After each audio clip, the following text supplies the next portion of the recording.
Welcome to the 9th Annual Central Lakes College Film Festival. I'm Mark Ambrose, the videography instructor, and on behalf of Leon Dalvang, our graphic arts instructor, and Brent Balmer, our college lab assistant, I want to thank you for joining us. Over the last 2 years, the three of us have worked hard with these wonderful students to prepare them for a career in media. One thing I hear from many students in this program is how much there is to learn. The people who need videos have high expectations. Making a polished movie or broadcasting an event is a process with many twists and turns along the way. That's the part that most people don't understand. Here's an example. The other day I had to teach the students how to set up the baseball broadcast, something our lab assistant, Brent, usually handles, but he was out of town. So I texted him one simple question, and here's his response. There were 14 steps in the process, and that's on top of students learning to run a camera at a baseball game. This generation of videographers will need to know more than any other previous ones because there are more things you can do and more ways to do it. The course, called Creative Development, is designed to give students a chance to work the process of long-format filmmaking without the constraints of a typical college lecture or lab environment. It's like an independent study course. The students are on their own to produce 3 important films that will define their status as videographers. But first, here's a fictional short film our students Kaya Leibel, Quinn Prouty, Claire Schaefbauer, and Henry Fagerus Jr. produced in another class this winter. They wrote it and filmed it collaboratively, then each edited their own version. Here's The Comforter, edited by Claire Schaefbauer.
Mom?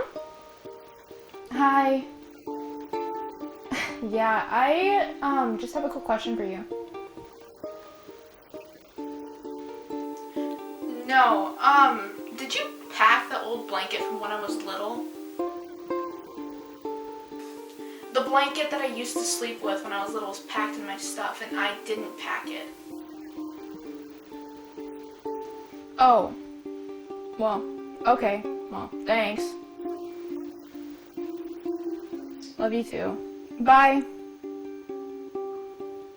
Well, blanket, I don't really want you, so maybe the trash does.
What the hell?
Alexa, play my chill out playlist. Thank you, Alexa. You're a godsend.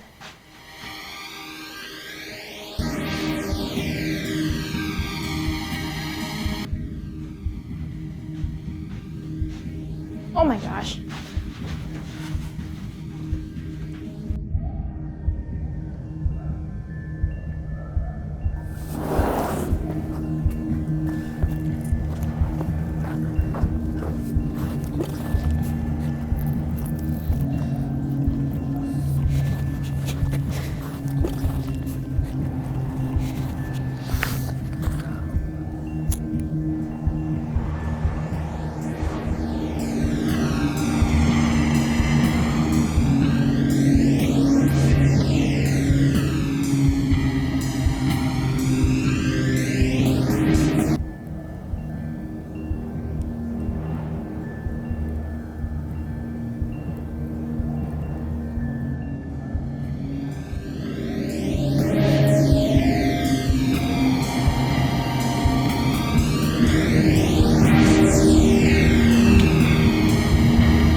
Now, on to the capstones. For each of our filmmakers, we will show an excerpt from their autobiography, then their feature film, and a short cameo from the filmmakers themselves. We begin with Henry Fagerus Jr. from Brainerd, a tireless, hardworking young man with a passion for precision in his videos. He's always prompt, always dependable, and always friendly. A great asset to have on any production team. Work, school, family, life, it can take a toll on many people. Applying for only financial aid, I was all set. I completed my lifelong goal, helped me become who I am. Friends, family, coaches, co-workers, I give them a token of my sincerest gratitude for helping me out. And I am a videographer.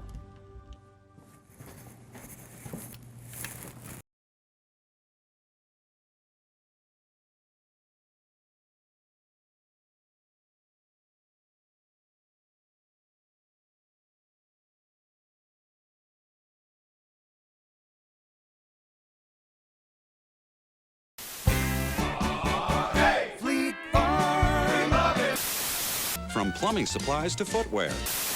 With a whole lot of savings from Mills Fleet Farm. Turn up the heat with sizzling winter buys. If Fleet Farm doesn't have it, you don't need it. Built for real life.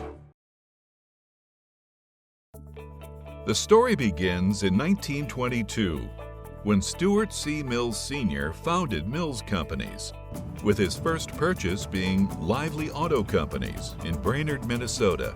The company would later be known as Mills Automotive, with 2 stores focusing on car sales and auto parts. In 1955, Stuart, along with his 2 sons, Henry Mills II and Stuart Mills Jr., would open their first Fleet Farm store. The store, originally named Fleet Wholesale Supply, opened in the small city of Marshfield, Wisconsin. Around this same time, Bert and Claude Blaine, friends of the Mills family, founded their own retail store. The name they came up with would be known as Blaine's Farm and Fleet.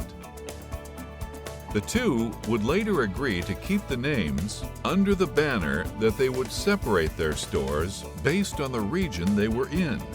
Fleet Farm would base stores in Minnesota and Wisconsin, while Blaine's would base in Wisconsin, Michigan, and Illinois.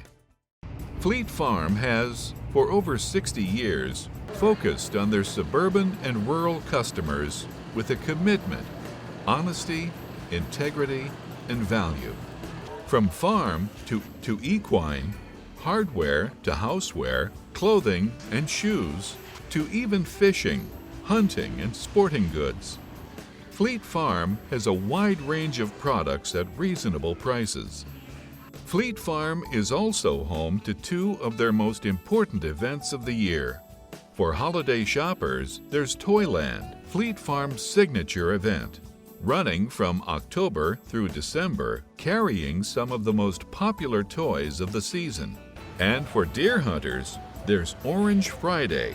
This event occurs during the weekend of the deer hunting opener across Fleet Farm's chain of stores in the region.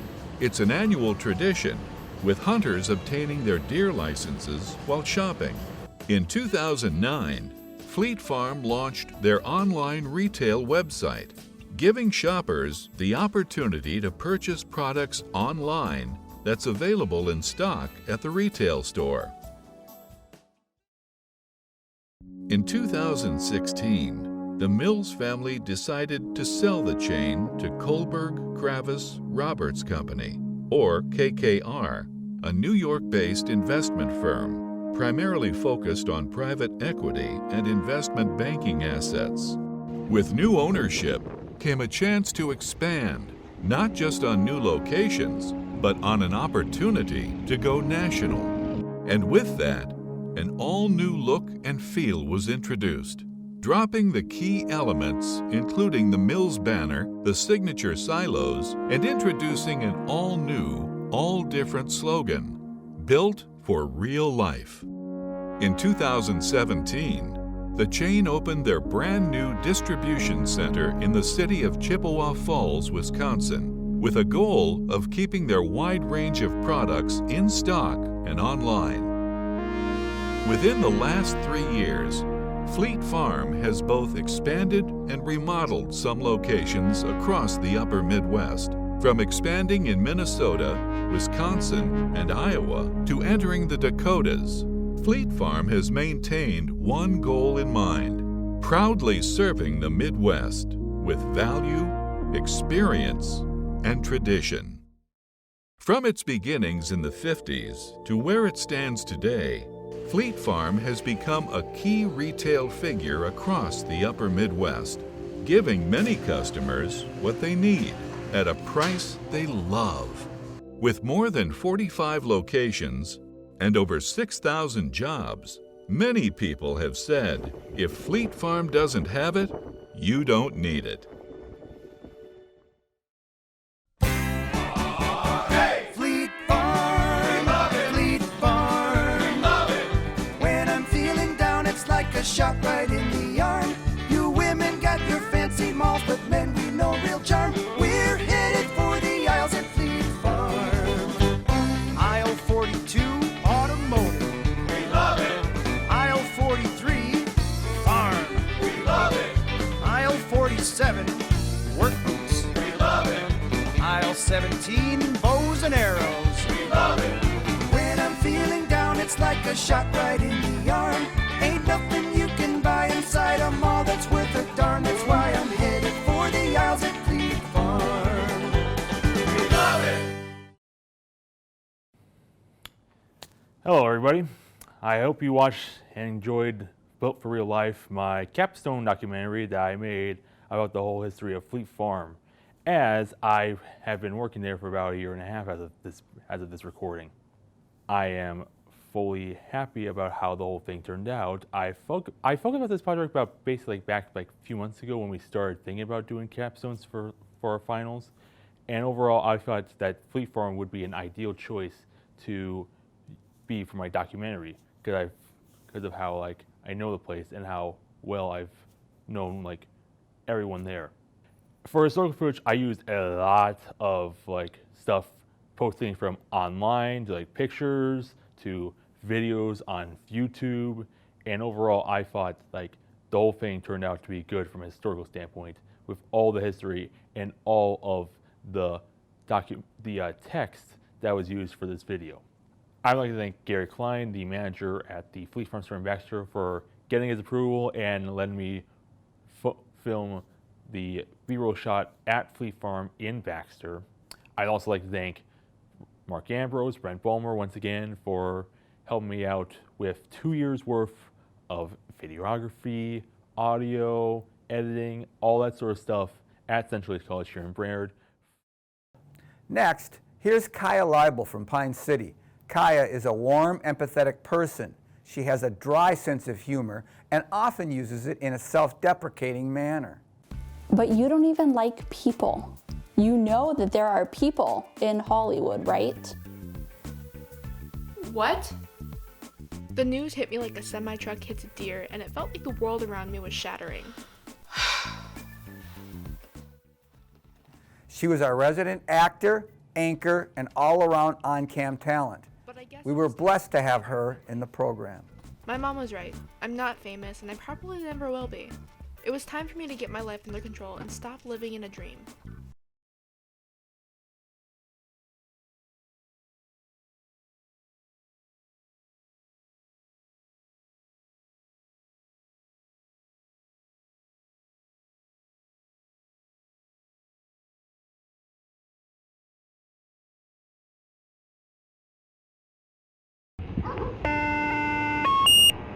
Find the Pine County Fire, please respond to 900 Hillside Avenue Southwest, apartment 102. RP is reporting smoke coming from the apartment. She is inside the apartment but unsure where the smoke.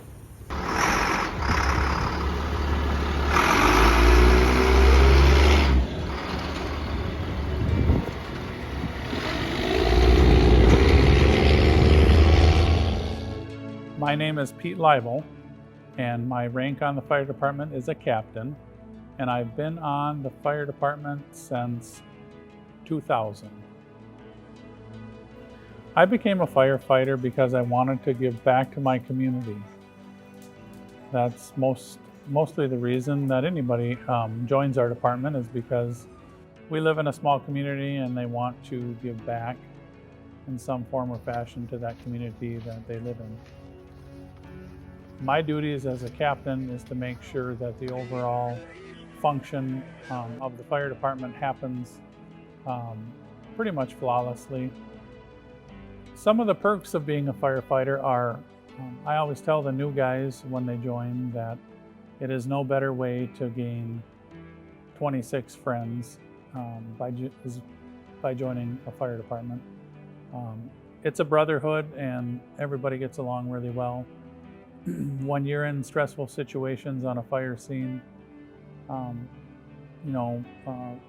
it can get very stressful, and so it's nice to be able to have friends to talk to about some of those stressful situations and just be able to hang out.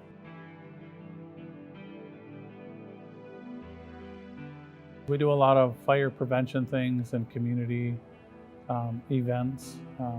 We always have trucks involved in every parade. We sometimes escort the high school teams when they do go to state, and just for special occasions.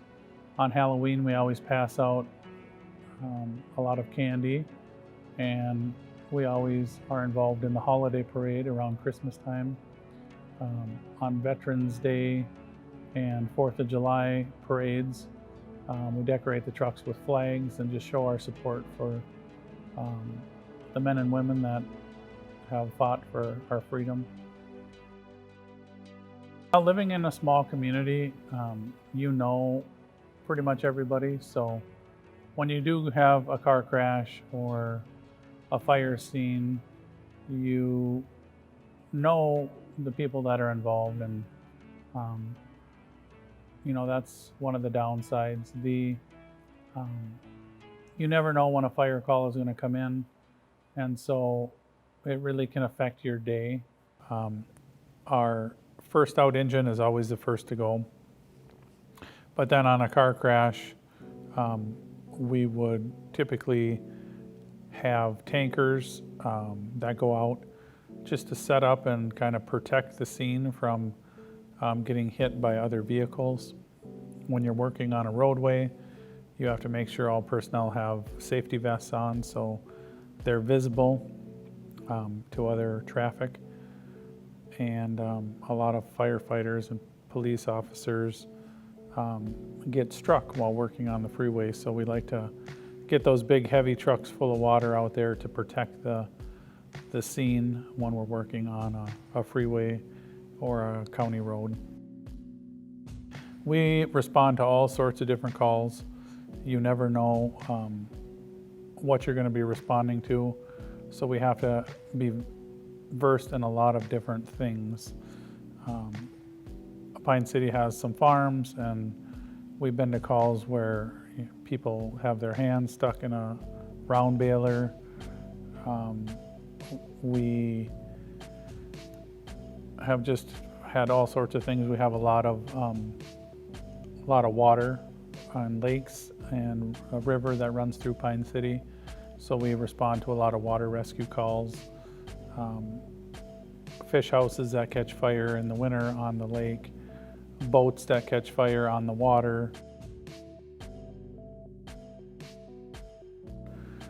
Firefighting can be very stressful, and some calls need that time just to kind of relax and talk with your fellow firefighters, hang out, kind of debrief about the situation that you just encountered.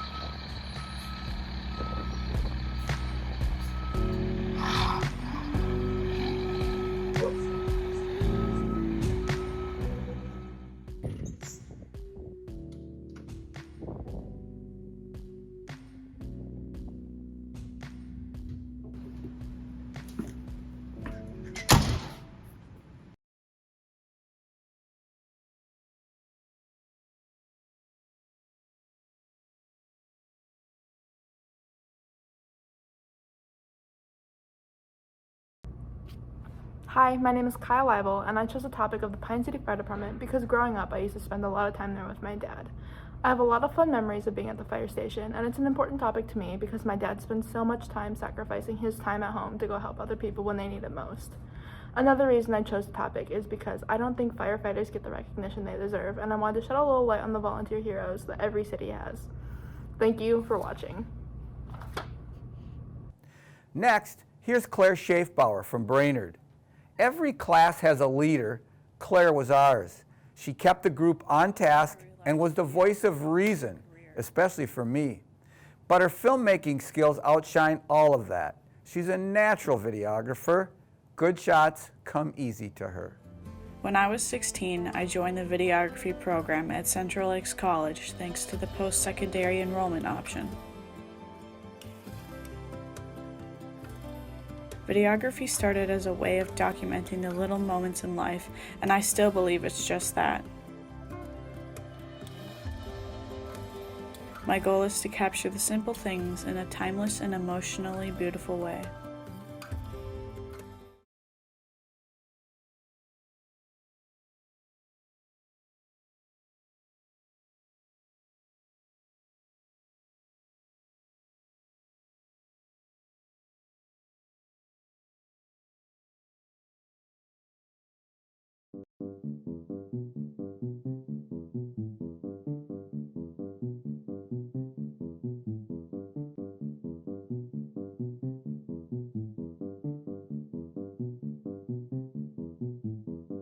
Every Tuesday, for years without fail, my mom would bring my siblings and I to my grandparents' house.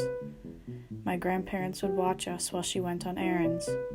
Sometimes we'd also go on weekends or holidays when my cousins came up from the cities. My grandpa owned and still owns acres of farmland and woods. When I was 12, I learned how to drive my grandpa's golf cart. We spent hours out there zooming along the trails and talking. The woods were full of places for us to explore, such as a sand pit my grandpa dug, a small pond, swamps, and many deer hunting stands for us to climb on.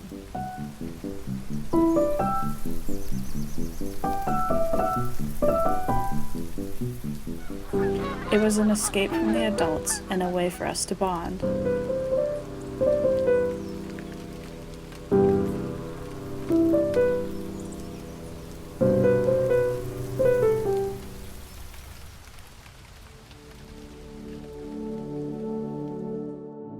My grandma died in November of 2019. Since then, we've gone over there less and less. But I still remember all the things we did there and how much fun it was.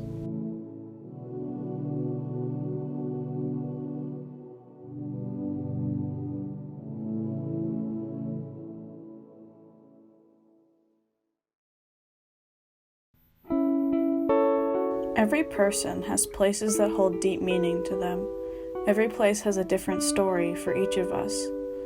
There are many places of my childhood that I could go on talking about for ages, and if you stick around for just a few minutes, I can show you some of my favorite places.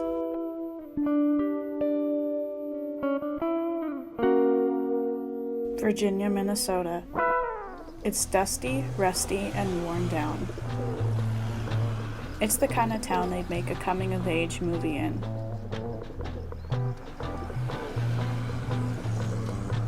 My grandma still lives there in the same house on the same street where my dad grew up. Dad would tell us stories of all the wacky things he did there during his youth.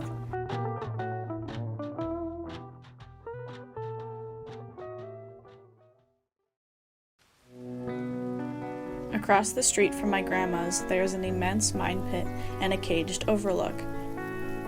Grandma Joan would take us on walks around town, and every walk we took would end up there.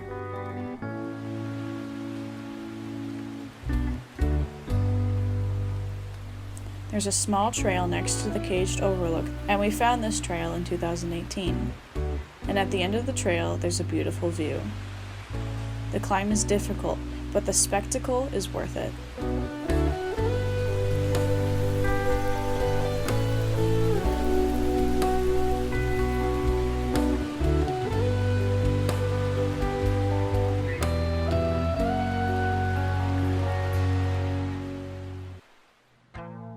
My grandma and grandpa started a restaurant when my dad was a kid.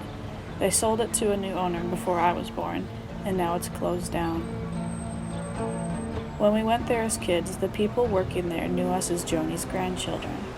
It's sad to see it closed, but it's a reminder of what once was. But a place that isn't closed down is my uncle's historic meat shop. Just the smell when I walk in fills me with nostalgia, and I have yet to taste beef jerky better than F&D's.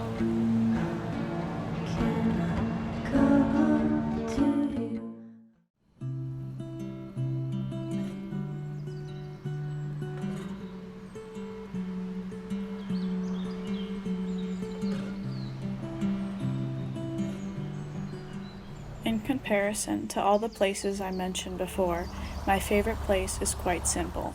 Not too far away from where I grew up is a river leading into a lake. Over the river is a bridge. Along the bridge is a path down to a sandy patch where the lake meets the river. I'm not sure if there's a name for this spot, but my siblings and I named it the Sandbar.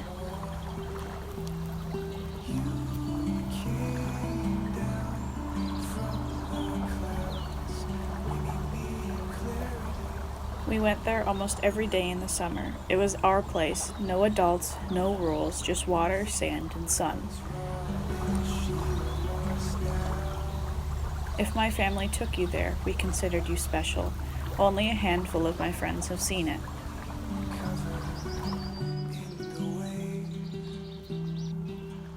If I'm feeling down, I'll take a drive there to clear my head. Going up to the water and watching the sunset is my favorite thing to do.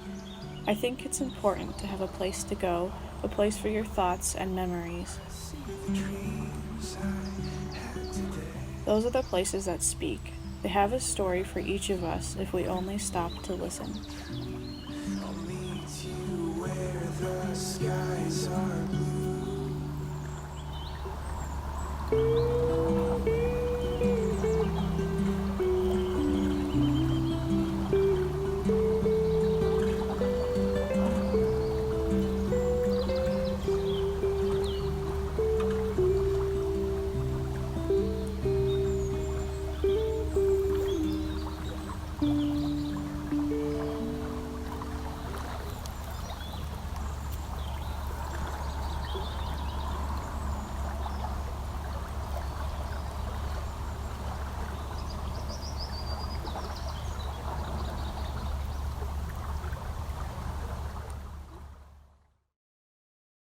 I'm Claire Schaefbauer, and the topic that I chose for my capstone is actually kind of abstract.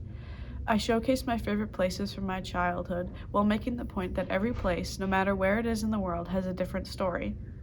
It's important to take time to listen to the stories that these places have to tell, as well as take time for yourself. Finally, meet Quinn Prouty. Quinn was our resident editor, so when a big multicam had to be cut, he's the one that did it. He also focused on motion graphics, including 3D. His film, called Clothed and Afraid, is worth seeing. However, Quinn used some copyrighted material on the soundtrack, and YouTube won't allow us to play it. Quinn's planning on replacing those songs with some fresh, royalty-free music, and when he does, we'll post it on the CLC Videography channel right next to this program you're watching now. That concludes our program. Thank you for joining us and for supporting CLC Videography. Good night.